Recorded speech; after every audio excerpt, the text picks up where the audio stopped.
और बात महाराष्ट्र की, तो महाराष्ट्र में एमवीए का सीट शेयरिंग फॉर्मूला लगभग तय हो गया है। सीट बंटवारे पर आज होगी महाविकास आघाड़ी की प्रेस कॉन्फ्रेंस और 110 से 115 सीटों पर लड़ सकती है कांग्रेस। सूत्रों के हवाले से यह जानकारी सामने आ रही है। 90 से 95 सीट पर चुनाव लड़ सकती है उद्धव ठाकरे की शिवसेना और महाविकास आघाड़ी में सब कुछ ठीक ठाक है, यह संजय राउत ने कहा है। और महाविकास आघाड़ी की बैठक के बाद कांग्रेस नेता बाला साहेब थोराट ने क्या कहा, आपको सुनाते हैं। जो ग्रुप है काम करने वाला निगोशिएशन का, उनमें से मुझे भेजा था कि पवार साहब के साथ बात करने के लिए और उनके क्या मन में उनके क्या है वो चर्चा करने के लिए मैं गया था। तो बहुत सारी बातें हुई है, माननीय जयंतराव जी वहाँ थे, बहुत सारी बातें हुई, बहुत इसमें हम आगे गए हैं, अच्छा ठीक से हो रहा है सब।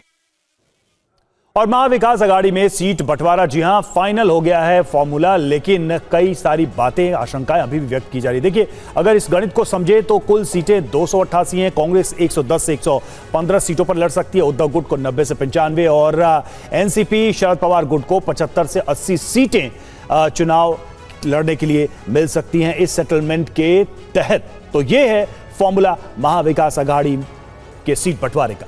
और सीट बंटवारे पर ऐलान से पहले संजय राउत का बयान, सब चाहते हैं कि शिवसेना को सेंचुरी मारनी चाहिए। आज शाम महाविकास आघाड़ी की प्रेस कॉन्फ्रेंस, तीनों पार्टी के प्रमुख नेता मौजूद रहेंगे। आज हम लिस्ट जारी करेंगे।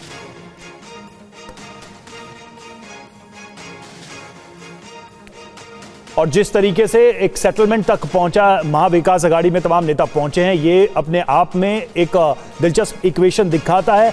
जयशंकर सर, ये जो बंटवारा हुआ है इसको आप कैसे देख रहे हैं? कांग्रेस को इसमें अपर हैंड साफ तौर पे नजर आ रहा है, यानी ज्यादा सीटें कांग्रेस को मिली है, लेकिन बहुत ज्यादा गैप शिवसेना या एनसीपी या कांग्रेस के अंदर दिखाई नहीं दे रहा है। 10-15 सीटों के गैप के साथ सभी दावे ठोक रहे हैं।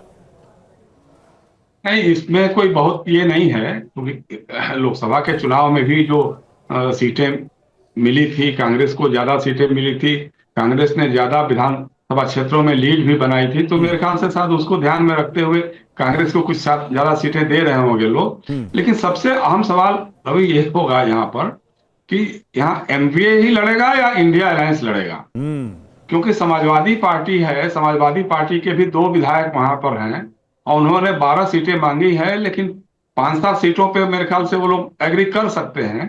तो अभी तक तो उनके बारे में कुछ नहीं है। क्या ये एमवीए के दल अपने कोटे से उनको कांग्रेस को कुछ सीटें देंगे, ये अभी तय नहीं हो पाया है। उसी तरह से पिछले चुनाव में विधानसभा के बहुजन विकास आघाड़ी जो प्रकाश अम्बेडकर का है या असदुद्दीन ओवैसी की जो एएमएम है, दोनों ने बहुत बड़ा एक खेल किया था। उसके चलते भाजपा और शिवसेना को वहां पे लीड मिल गई थी। कांग्रेस को बहुत सारी सीटें, खासतौर से निजाम वाले इलाके में कांग्रेस को हार का सामना करना पड़ा था।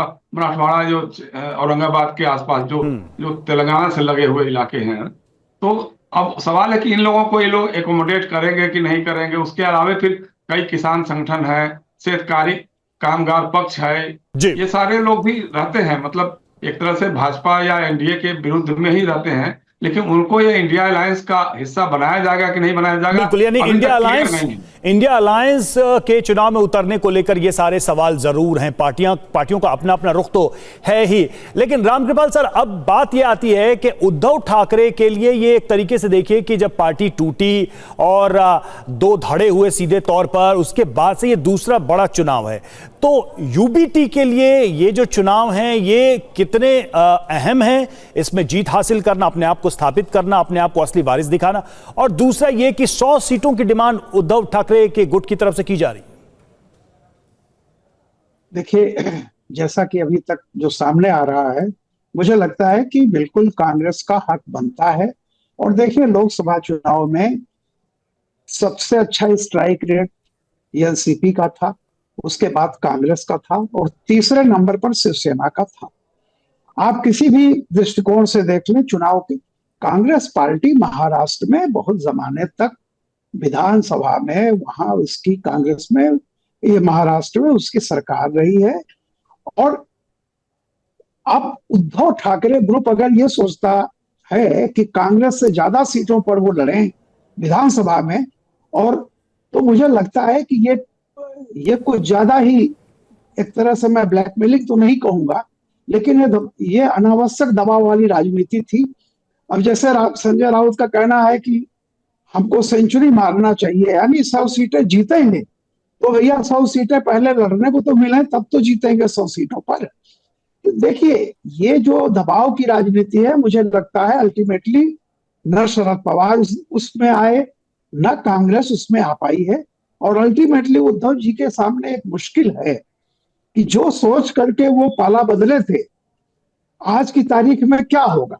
आप कुल मिला के ठीक है, एनसीपी से थोड़ी ज्यादा सीटें आपकी कह सकते हैं, आप नंबर 2 हैं, लेकिन अब ये दूर दूर तक जान लीजिए कि पहले तो ये जो थी कि मुख्यमंत्री का चेहरा बनाया जाए, यानी उद्धव ठाकरे को मुख्यमंत्री के रूप में प्रोजेक्ट किया जाए, वो नहीं माना गया। कांग्रेस नंबर 1 की पार्टी है, नंबर 1 की सीटें उसको मिली हुई हैं, और जाहिर सी बात है अब तो चुनाव के जो परिणाम आएंगे तो क्या होगा। लेकिन जैसा जयशंकर जी ने कहा कि इंडिया अलायंस लड़ रहा है कि महाविकास आघाड़ी लड़ रही है, बिल्कुल, ये बहुत ही दिलचस्प पॉइंट जयशंकर सर ने उठाया कि वाकई में मैंने इसलिए बस एक बात और कह लूं, मैंने बहुत पहले लोकसभा के समय जब इंडिया अलायंस बन रहा था, तभी मैंने कहा कि लोकसभा में तो सारी क्षेत्रीय पार्टियां जो हैं वो मान जाएंगी, क्योंकि उनका अपना कुछ नहीं जा रहा है, न वो प्रधानमंत्री बनने जा रहे हैं। इंडिया अलायंस की असली परीक्षा होगी विधानसभा चुनावों में। और आप हरियाणा में देख लीजिए क्या हुआ, वहां इंडिया अलायंस नहीं लड़ा, वहां पार्टियां लड़ी, और महाराष्ट्र में भी पार्टियां ही लड़ेंगी, इंडिया अलायंस कहीं नहीं। कांग्रेस के हारते ही इतनी खुशी की लहर दौड़ गई टीएमसी में, और सामना में लेख तुरंत लिखा गया कि कांग्रेस सिर्फ इसलिए है कि कांग्रेस को दबाया जा सके। तो जब आपके हार, कांग्रेस की हार पे एलाइज खुश होते हैं, तो ठीक है, यानी आप ये कह रहे हैं कि ये सवाल है, और अगर पार्टियां अपने अपने एजेंडे के साथ चुनाव मैदान में उतरती हैं तो इसके नफे नुकसान भी होंगे। हरियाणा उसका एक एग्जाम्पल है। आप सभी का बहुत बहुत शुक्रिया।